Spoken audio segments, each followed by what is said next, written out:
The order to erase humanity was signed in silence, but the silence itself felt wrong.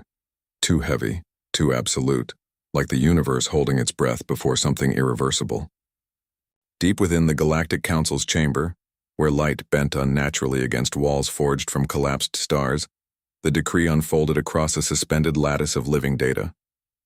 It did not flash or roar. It did not need to. Every being present understood what it meant. Entire civilizations had ended with less ceremony than this. Entire histories reduced to a single command line: efficient, clinical, final. Humanity. Designation: unstable. Verdict: termination. No one spoke. Not at first. The chamber stretched wide as a horizon, filled with forms that defied comprehension. Towering crystalline intellects, shifting clouds of sentient gas, ancient figures cloaked in gravity wells. They had witnessed the rise and fall of species long before Earth had formed its first oceans. To them, extinction was not cruelty. It was maintenance, and yet something lingered, a hesitation. Perhaps it was the speed of humanity's ascent, too fast, too chaotic. Perhaps it was the way they adapted, learned, and resisted classification. Or perhaps it was the anomaly buried deep in their data archives, a signal, a pattern, something no one had been able to fully decode. The High Arbiter hovered above the assembly, its presence distorting the air into rippling waves. With a motion that carried the weight of 1,000 collapsed suns, it finalized the decree. The lattice pulsed once, soft, almost gentle, and then the command was sent. Across the galaxy, dormant war fleets stirred. Engines older than some stars ignited in perfect synchronization. Coordinates locked onto a small blue planet orbiting an unremarkable star, Earth. Still, no one spoke. Until a single figure moved. At the far edge of the chamber, where the shadows deepened into something almost human in scale, she stood. Commander Alara Venn, humanity's envoy. Her presence felt fragile against the enormity surrounding her. One life against a council that decided the fate of billions without hesitation. She had been silent through the vote, silent through the judgment, silent even as her species was erased in real time, its fate already cascading through the machinery of galactic enforcement. But now she stepped forward.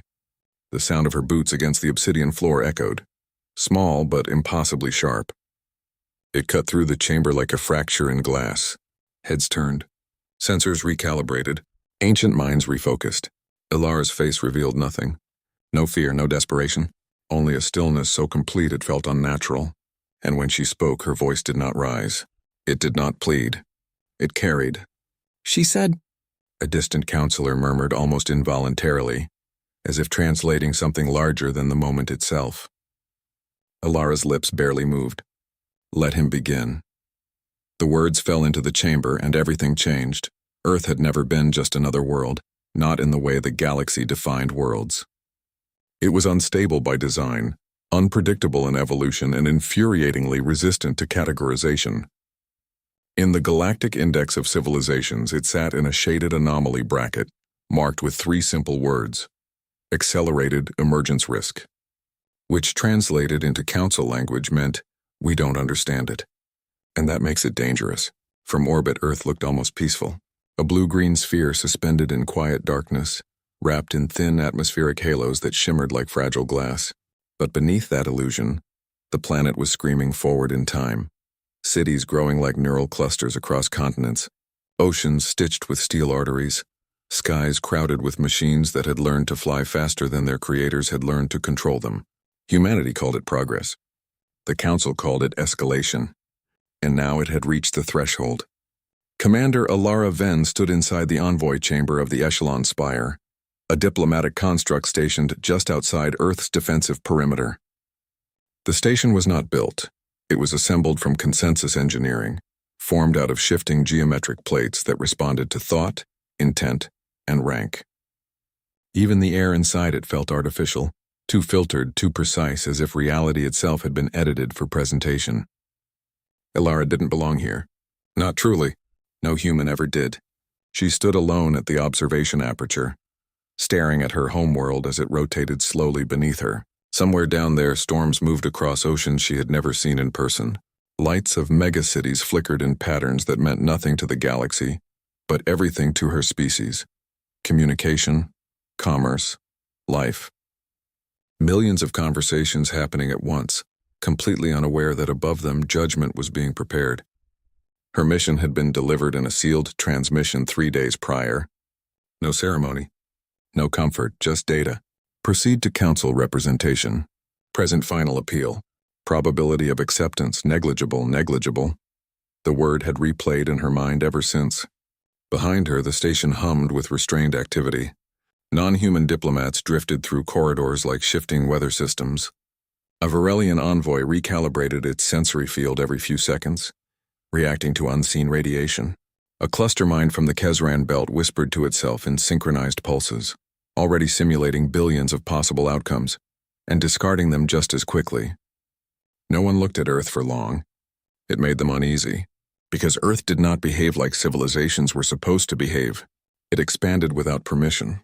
It developed weapons before it understood ethics. It built artificial minds before it agreed on what a mind even was. It argued internally, constantly, violently, yet somehow still advanced faster than species that had achieved unity millions of years ago. To the Council, it was not a child species. It was a variable that refused to stabilize. Elara pressed her palm against the transparent field separating her from vacuum. The glass responded to her biometric signature, briefly tinting to accommodate human visual range. For a moment, she let herself see it the way her ancestors might have. A fragile cradle suspended in endless night, so small it could have been lost between stars. But she knew better now. Nothing about Earth was fragile anymore. A soft chime echoed behind her. The Council transmission channel was opening. She did not turn immediately. She already knew what it meant. The vote was complete. The decision had been made somewhere far above her, in chambers where time moved differently and consequences were theoretical. She inhaled slowly, steadying herself, not for survival but for delivery. Because whatever came next, Earth would not hear fear from her, only truth. "The vote is unanimous," the High Arbiter declared, its voice like grinding stone dissolving through the chamber's impossible architecture. And for a fraction of a second, the galaxy itself seemed to hesitate. The Galactic Council's core chamber was not built in any conventional sense. It existed where consensus collapsed into structure, an arena of judgment suspended between dimensions, where physics softened into interpretation. Vast rings of shifting matter rotated silently above a void that reflected no stars, only decisions. Every surface carried the memory of countless extinct civilizations, encoded into the very geometry like scars that refused to fade. Now another mark was being added: humanity. On the central lattice, Earth's designation burned in cold mathematical clarity. No emotion, no hesitation, just outcome. The surrounding systems responded instantly. Fleet mobilization protocols igniting across 12 sectors. Extermination algorithms unfolding like petals of steel. Timelines converging toward a single irreversible endpoint. Hours, maybe less. From the perspective of the Council, extinction was not an event, it was a process.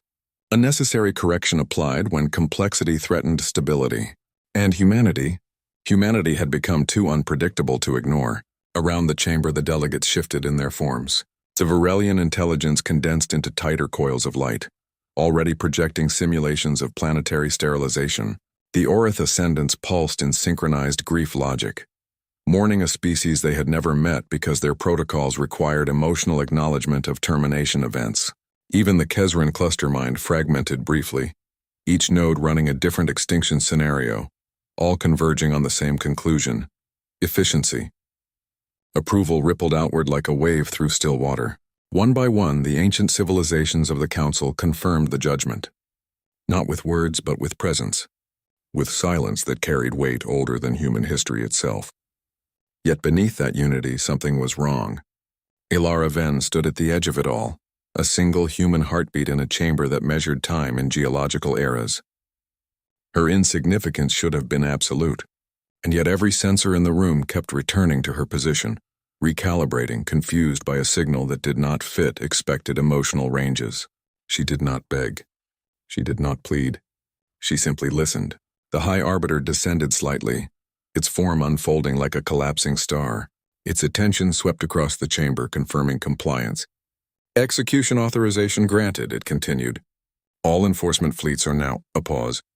Not mechanical. Not procedural. A pause that did not belong in council speech. Somewhere in the deep monitoring arrays, a contradiction had appeared. A faint distortion at the edge of known spacetime. Too small to register as threat. Too structured to dismiss as error. Systems flagged it. Then dismissed it. Then flagged it again. For the first time in recorded council history, certainty flickered. Alara felt it before she saw it. A subtle pressure behind reality, like something massive shifting its weight in a dark room just beyond perception. Her fingers tightened slightly at her side. Hidden from every alien gaze. Not fear, not yet. Something closer to recognition. Because humanity had always been underestimated in one critical way. Not its weapons. Not its speed. Not even its resilience. But what it had learned to call when no one was watching. The Arbiter's voice returned, sharper now, forced back into control. The decision stands. Humanity is scheduled for removal. Across the galaxy, fleets turned toward Earth. Engines older than civilizations ignited in perfect silence. And still, the distortion at the edge of space did not move. It waited. The stars flickered. Not metaphorically, literally, violently, as if reality itself had been interrupted mid-thought. For a split second, every observation network across the Galactic Council registered the same impossible anomaly. A blind spot forming at the edge of known space. It wasn't a ship. It wasn't a fleet. It wasn't even a construct that obeyed the idea of form. It was absence, shaped absence, pressing inward on the fabric of existence like something massive had leaned too close to reality and forgotten it was supposed to be constrained by physics. Then the silence arrived. Not the absence of sound, but the absence of permission for sound to exist. Communication arrays across 12 sectors went dark simultaneously. Long-range sensors collapsed into static. Even gravitational mapping systems faltered, as though mass itself had become uncertain. The council chamber, still moments ago filled with unanimous certainty, now felt observant. Something was watching back through the mathematics of the universe. Counselor systems screamed warnings that had no language for what they detected. Unregistered mass. Impossible energy signature. Non-causal origin point. Threat classification undefined. And then worse, predicted outcome cannot compute. The High Arbiter's form tightened, its dimensional edges sharpening as it attempted to assert control over the anomaly. Identify source, it commanded, but the order fell into the void and did not return. For the first time in recorded council history, an executive command was ignored by reality itself. Space tore gently, not with violence, but with inevitability. Like fabric unraveling after too many attempts to hold it together. A shape began to form within the rupture, but it resisted definition. Every observer saw something different depending on their cognitive architecture. A structure of black geometry, a blooming field of collapsing light, a coastline of impossible angles folding inward on themselves. But all interpretations agreed on one thing. It was vast. Not in size alone, but in implication. The object unfolded slowly, as though time itself had to be negotiated for permission. Layer after layer of structure emerged from nothingness, each one more incomprehensible than the last. Rings within rings rotated in directions that contradicted spatial law. Fractal surfaces expanded beyond visible limits yet remained contained within a single point of origin. It did not travel into the system. It declared itself present. Entire fleets stationed near the council boundary vanished mid-transmission. No explosion, no debris, just absence where matter had been a heartbeat earlier. Engines that had survived supernovae went silent as if they had never been built. Panic spread, but even panic felt delayed, like consciousness itself was struggling to keep pace with what it was witnessing. "This is impossible," one counselor whispered, its voice fracturing into multiple overlapping tones. No recorded civilization, no precursor. Index. No known precursor event matches this. Signature. The Arbiter attempted recalibration. Failed. Attempted. Containment protocols. Failed. Attempted. Erasure directives. Failed. The structure continued unfolding. Not invading. Not attacking. Simply revealing more of what had always been there. Hidden behind the edges of comprehension. And then Alara Venn spoke. Her voice cut through the collapsing systems, calm in a way that did not belong to fear or authority, but to recognition. "No," she said softly. as every council sensor turned toward her in sudden, involuntary alignment. That's not new. A pause. Every system strained toward her words as if they carried an encryption key for reality itself. That, Ilara continued, eyes fixed on the impossible horizon opening above them, is what you forgot was watching. The council rescinded its order within seconds, but it was not a decision. It was a reflex of survival. Across the galactic chamber, the same message repeated itself in cascading emergency priority. Withdraw all actions, cease all enforcement, reclassify humanity status, untouchable. The words did not feel like policy anymore. They felt like surrender written in the language of fear. Outside the chamber, fleets that had once moved like divine judgment began reversing course in fractured coordination. Entire armadas, built over centuries, armed with technologies that could unmake stars, turned away from Earth in silence. No victory chants, no strategic pride, only the cold, humiliating necessity of retreat from something they could not classify, calculate, or confront. And yet, nothing pursued them. That was what unsettled the galaxy most. There was no retaliation wave, no expanding annihilation front, no divine punishment chasing fleeing warships.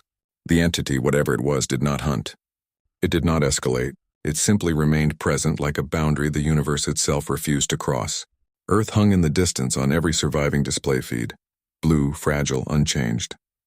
Still spinning, still alive, still so impossibly ordinary that it defied belief that anything protecting it could bend reality into silence. In the council chamber, systems slowly restored partial function. But no one spoke immediately. Even the High Arbiter remained suspended in processing delay, its immense form flickering between states of authority and uncertainty. For the first time since its creation, it had no directive that matched reality. Ilara Venn stood alone at the center of it all. No restraints had been placed on her. None were needed. The chamber no longer treated her as a suspect or even an envoy. It treated her as a reference point, something around which decisions had to be recalculated.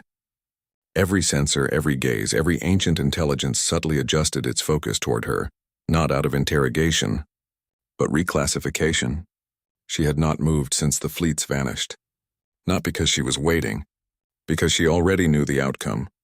A distant counselor finally broke the silence, its voice stripped of all ceremonial authority. "What are we dealing with?" No one answered, because the question itself had become obsolete. The truth was no longer about identification. It was about scale, about understanding that humanity had never been alone in the way the galaxy assumed. It had been observed, contained, protected, or perhaps indexed.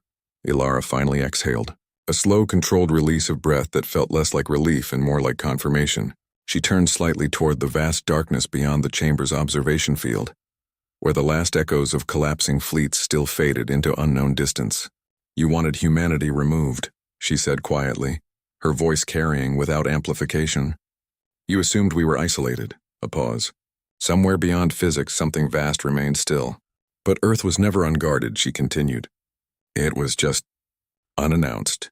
No warning followed her words. No threat, no escalation. Only understanding settling into the chamber like gravity returning after a long absence.